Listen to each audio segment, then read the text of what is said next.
सान्द्रानन्दावबोधात्मकमनुपमितं कालदेशावधिभ्यां निर्मुक्तं नित्यमुक्तं निगमशतसहस्रेण निर्भास्यमानम्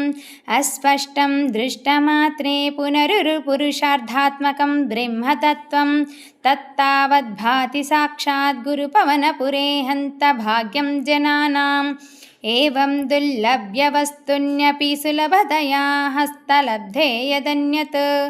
तन्वा वाचा धिया वा भजति बत जनः क्षुद्रतैव स्फुटेयम्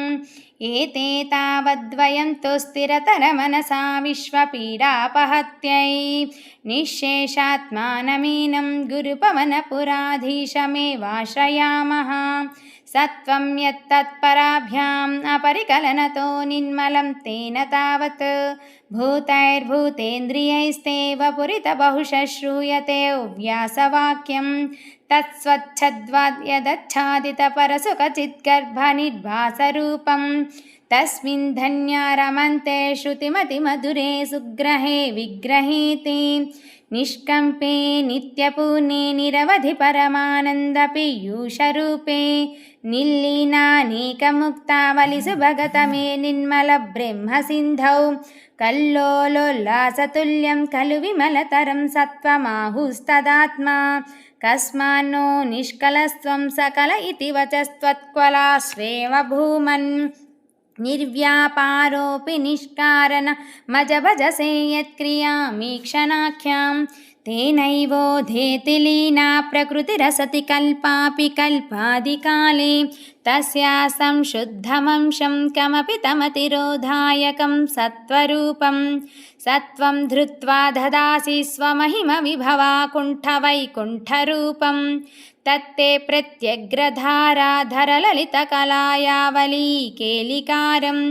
लावण्यसैकसारं सुकृतिजनदृशां पूर्णपुण्यावतारं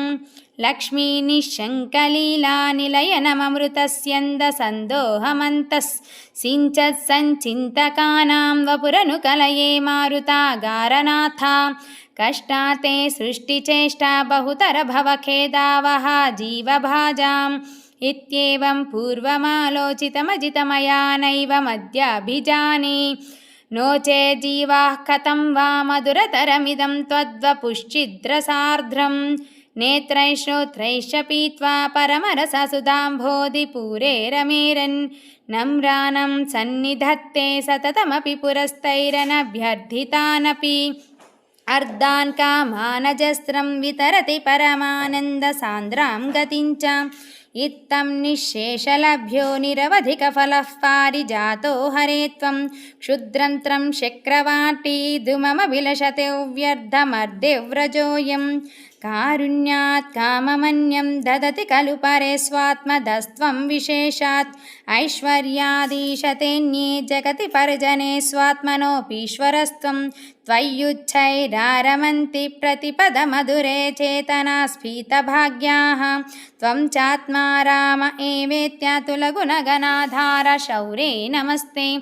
ऐश्वर्यं शङ्करादीश्वरविनियमनं विश्वतेजोहराणां तेजस्संहारि वीर्यं विमलमपि यशो निःस्पृहैश्चोपगीतम्